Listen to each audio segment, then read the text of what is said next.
नमस्कार दोस्तों, आप सभी का यूट्यूब चैनल पर स्वागत करता हूं और उम्मीद करता हूं कि आप लोग सब अपनी जगह कुशल मंगल होंगे।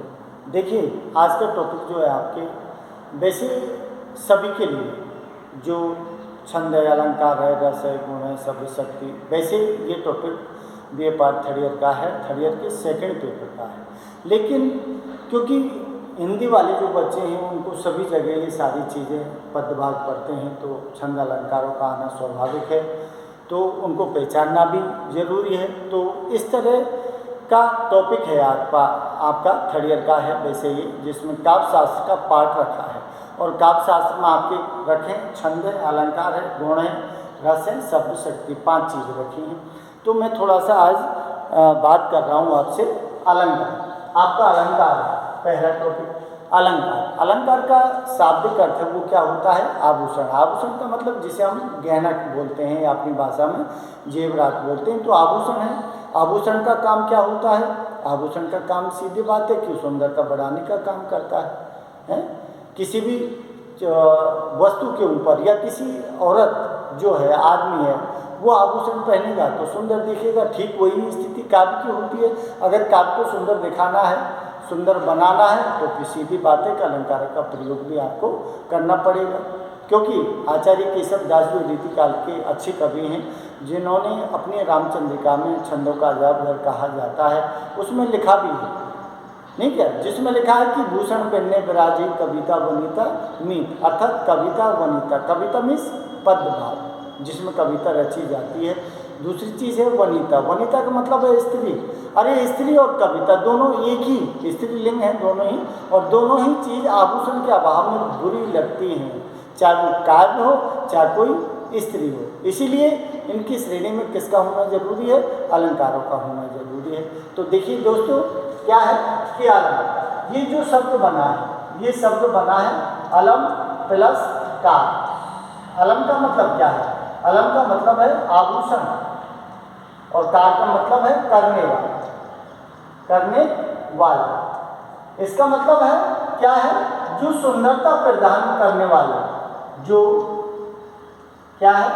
सुंदरता प्रदान करने वाला, सुंदरता प्रदान करने वाले क्या है? तत्व। सुंदरता प्रदान करने वाले तत्व है ना, वही क्या कहते हैं? अलंकार। उसको हम क्या कहते हैं? अलंकार। अरे जो काव्य को सुंदरता प्रदान करे, या कहें कि काव्य की शोभा बढ़ाने वाले तत्व को हम अलंकार कहते हैं। अरे बात वही है, चाहे उसको घुमा फिरा के कहो, चाहे उसको बात वैसी कहो, नहीं क्या। तो परिभाषा के रूप में क्या है कि ये परिभाषा के रूप में आप इसको लिख सकते हो। परिभाषा, परिभाषा जो है उसके रूप में आप इसको लिख सकते हो। जो सुंदरता प्रदान करने वाले तत्व हैं उसे हम अलंकार कहते हैं। या फिर दूसरी भाषा में कि काव्य को शोभा बढ़ाने वाले क्या दिए हैं? क्या दिया है? काव्य, काव्य का शोभा, शोभा बढ़ाने वाले क्या है? तत्व। बात वही है, काव्य को शोभा बढ़ाने वाले, या सुंदरता लिखना है तो शोभा सुंदरता एक ही बात है। जो काव्य को सुंदरता प्रदान करे, जो काव्य की शोभा बढ़ाने में सहायक जो ऐसे तत्व हैं, जो उसको सुंदरता प्रदान करे, अर्थात काव्य को अच्छा बनाए। तो अच्छे बनाने में महत्वपूर्ण भूमिका किनकी होती है? काव्य शास्त्र का जो काव्यांग के अंग हैं। काव्यांग के अंग कौन कौन से हैं? जिसमें अलंकार है, जिसमें छंद है, जिसमें रस है, जिसमें गुण है, जिसमें शब्द शक्ति, ये सब काव्यशास्त्र के पार्ट हैं जो किसी भी काव्य को उच्च कोटि पर पहुंचाने का काम करते हैं। तो अलम, अलंकार है, अलम का मतलब है आभूषण, आभूषण, कार का मतलब है करने वाला। इसका मतलब जो सुंदरता प्रदान करने वाले तत्व हैं वो अलंकार होते हैं। दूसरे शब्दों में कहो तो काव्य की शोभा, जिसे अपन कहते हैं काव्य की शोभा बढ़ाने वाले तत्व, उनको हम अलंकार कहते हैं। बात वही है। अब देखिए आगे क्या दिया है। आगे दिया है कि अपन कहें कि अलंकार के भेद, अलंकार के भेद। तो अलंकार के भेद कितने हैं? अलंकार के भेद कितने हैं? अलंकार के भेद, पहला भेद क्या है? शब्द अलंकार। शब्दा, शब्दालंकार। और दूसरा कौन सा है? अर्था, अर्थालंकार, अर्थालंकार। और तीसरा कौन सा है? ओभिया, ओभिया अलंकार, ओभिया अलंकार।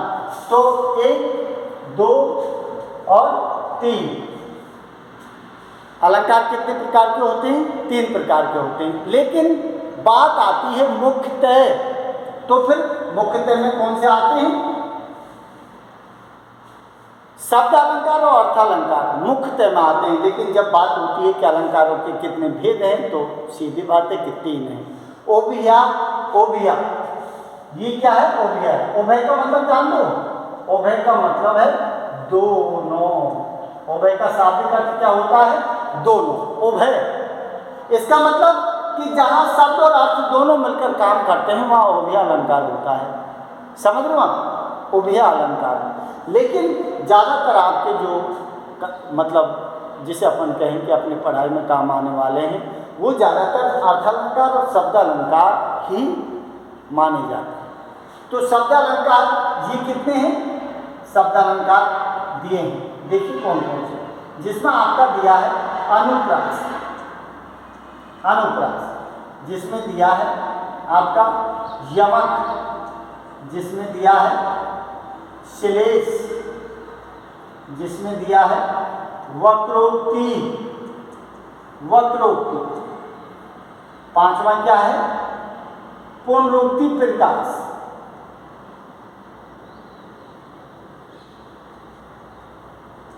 पुनरुक्ति प्रकाश। इसको बोला है विवसा भी बोलते हैं, इसको विवसा, पुनरुक्ति प्रकाश। तो ये 5 शब्दालंकार के अंतर्गत आते हैं।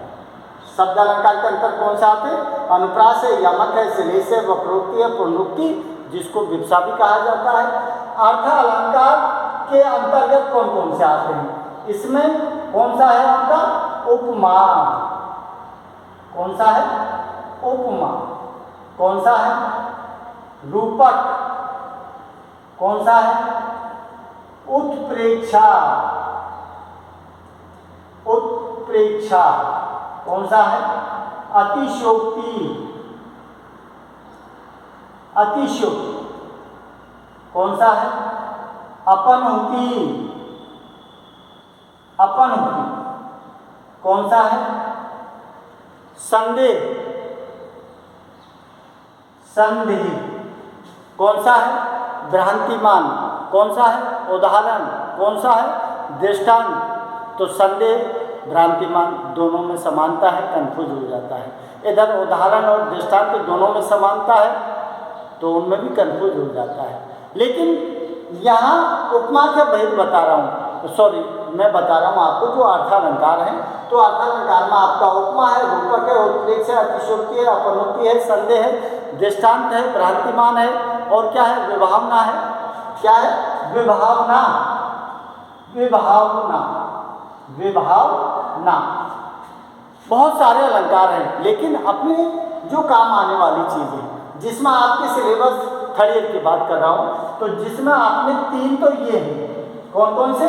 आपके अनुप्रास है, आपका यमक है और श्लेष है। तो शब्द अलंकारों में से 3 हैं। यहाँ आपका उपमा है, रूपक है, उत्प्रेक्षा है, और आपके अपनहुति है, और एक कौन सा है? आपके विभावना। यह आपके 5, 3, 8 आपके थर्ड ईयर वाले जो स्टूडेंट हैं उनमें 8 अलंकारों को आपको पढ़ना है और ज़्यादा नहीं पढ़ना है। अलंकारों की संख्या बहुत है, लेकिन आपको 8 पढ़ने हैं, जिसमें 3 इसमें हैं और 5 आपके अर्थालंकार में। अब सुन लो कि उभयालंकार में जो उदाहरण आता है तो वो किसका आता है? मानवीकरण, मानवीकरण, मानवीकरण। अब देखिए बात क्या है कि शब्दालंकार है। शब्दालंकार, शब्दालंकार का मतलब क्या है? अरे शब्द अलंकार का मतलब होता है कि जहाँ चमत्कार शब्द पर निर्भर करता है, अर्थ पर नहीं, क्योंकि जो है अर्थ शब्द ही व्यक्त करता है। तो चमत्कार जहाँ किस पर निर्भर करता है? शब्द पर, वहाँ शब्दालंकार होता है। जहाँ चमत्कार किस पर निर्भर करता है? शब्द पर नहीं करके अर्थ पर निर्भर करता है, तो वहाँ अर्थालंकार होता है। और जहाँ शब्द अलंकार, जहाँ शब्द और अर्थ दोनों मिलकर, शब्द और अर्थ दोनों मिलकर जहाँ मिलते हैं और उनके मिलने से जो चमत्कार उत्पन्न होता है ना, वो उभय अलंकार में जाता है, ये ध्यान रखें। लेकिन आपने शब्द अलंकार और अर्थ अलंकार दो ही प्रकार के हैं, इन्हीं को अपन को पढ़ना है। 5 हैं आपके, तो ये शब्द अलंकार हैं, इनमें से 3 हैं, अर्थ अलंकार में से आपके 5 हैं। बस आज के लिए इतना। फिर मैं एक एक जो है अनुप्रास, यमक जो और जो आपके श्लेष, जो आपका उपमा, रूपक, उनको लेकर मैं अलग अलग एक एक को समझाऊंगा आपको। नमस्कार।